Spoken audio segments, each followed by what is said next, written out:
First আমি লসাগু কি তাক আমি কিদৰে সহজ পদ্ধতিত নিৰ্ণয় কৰিব পাৰোঁ তাক ডিছকাছ কৰিম।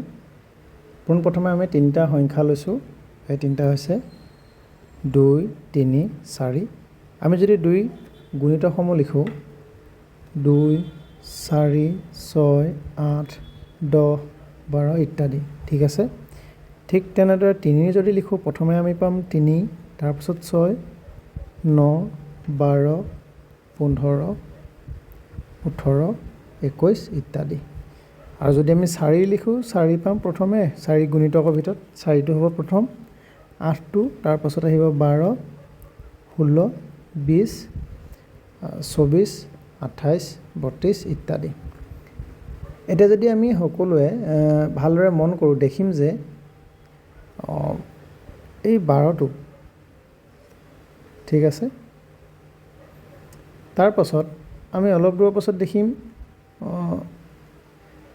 ইয়াত এটা 24 দেখিম। ঠিক সেইদৰে ইয়াতো আমি দেখিম 24 আৰু ইয়াতে আমি দেখিম 24।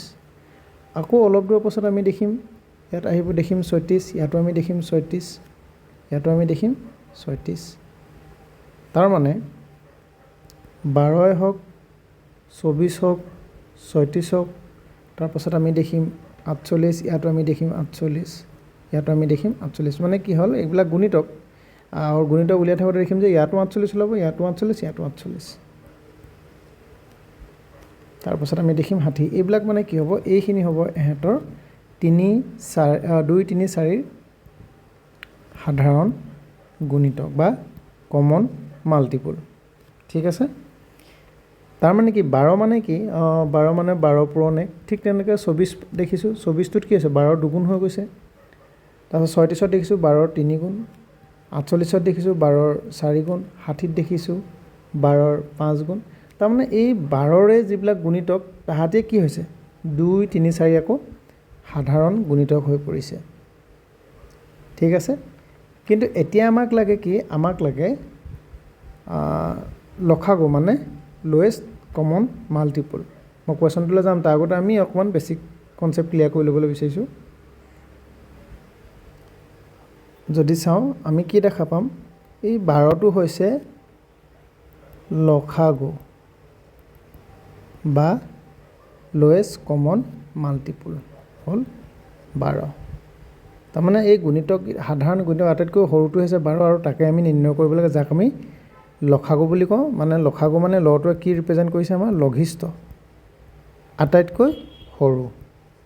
এই সৰু গুণিতকটো আমি ধৰাই পেলাব লাগে 12। ঠিক আছে।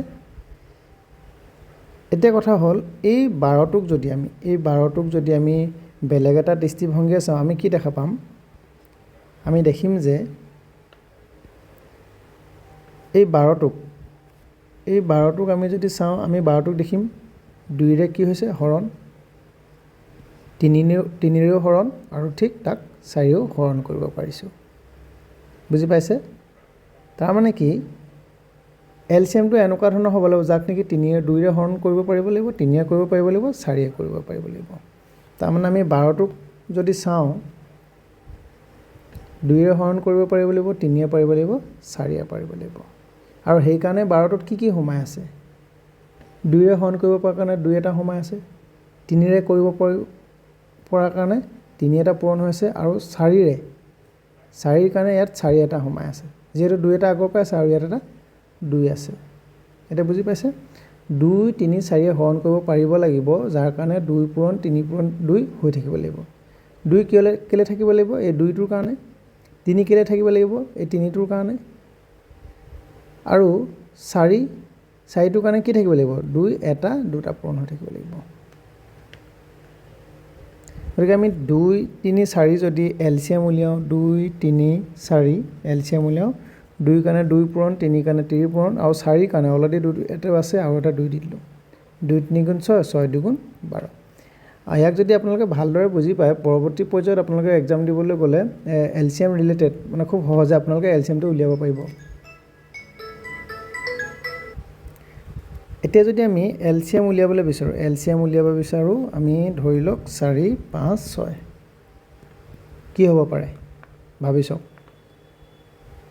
পদ্ধতি একেই 4ৰ কাৰণে আমি কি কৰিব লাগিব 2 পূৰণ 2 লিখিলোঁ 4 হৈ গ'ল 5ৰ কাৰণে কি লিখিব লাগিব 5ৰ কাৰণেতো 2 পূৰণ 2 হে আছে 5 নাই গতিকে 5ৰ কাৰণে 5 দিবই লাগিব নেক্সট আহিলে 6ৰ কাৰণে আমি কি কৰিম যেহেতু 2 এটা আগৰ পৰা আছে আমি কি দিব লাগে আৰু 3 এটা দি দিলো এটা কি হ'ব চাম দেই 2 2 গুণ 4 4 5 গুণ 20 আৰু 20ৰ লগত 3 পূৰণ কৰিলে আমি পাম 60 গতিকে 60 হৈছে কাৰ 4 5 6 এলচিএম এবাৰ আমি যদি চাওঁ এলচিএম উলিয়াবলৈ যদি চাওঁ আমি ধৰি লওক 12 15 আৰু 18 কি হ'ব 12ৰ কাৰণে আমি কি লিখিব পাৰোঁ 2 পূৰণ 6 গতিকে 12 হৈ গ'ল ঠিক আছে তাৰ পাছত আহিলে কি 15ৰ কাৰণে আমি কি লিখিব লাগিব এতিয়া এই 6টোত কি আছে 2 পূৰণ 3 তাৰমানে 6টোত 3 এটা সোমাই আছে 3 এটা যিহেতু আছে আমি কি দিব লাগে আমি 5 এটা দি দিলোঁ ইয়াত এই 6টোত সোমাই থকা 3টোৰ কাৰণে 6ত সোমাই থকা 3টো আৰু এই 5টোৱে 15কো কি কৰিলে বনালে এতিয়া আমি কি কৰিব লাগিব 18ৰ কাৰণে আমি কি পূৰণ কৰিব লাগিব 6টো যিহেতু আছেই হয় নাই 6টো আছে গতিকে 6টো যিহেতু আগৰ পৰা আছে কাৰণে আমি কি দি দিম আৰু 3 এটা দি দিম হৈ গ'ল খেলা খতম এটা চাব সংখ্যাটো কি হ'বগে 6 5 গুণ হ'ল 30 ঠিক আছে আৰু 30ৰ লগত আমি পূৰণ কৰিব লাগে কি 2 3 গুণ 6 মানে 30ৰ লগত আমি পূৰণ কৰিব লাগে 6 180 বা 2 6 গুণ 12 5 12 60 আৰু 60 তিনিটা 180 কথা একেটা মই সহজৰ কাৰণে অকণ হেৰি কৰি দিলোঁ ঠিক আছে এতিয়া আমি কুৱেশ্যনটোলৈ যাম কুৱেশ্যনটোত কি কৈছে চাম কুৱেশ্যনটোত কৈছে পি কিউ আৰু এনে তিনিটা সংখ্যা যাতে পি আৰু কিউৰ লসাগু কিউ আকৌ কিউ আৰু আৰৰ লসাগু হ'ল আৰ তেতিয়াহ'লে আমি কি কৰিব লাগে পি কিউ আৰৰ লসাগু আমি নিৰ্ণয় কৰিব লাগে ঠিক আছে আমি কি কৰিম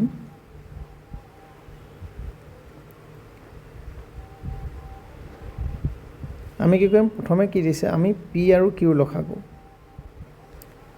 পি আৰু কিউ লসাগু আমাক কি বুলি কৈছে কিউ বুলি কৈছে তাৰমানে কি বুলি কৈছে কিউ তাৰমানে এই কিউটোক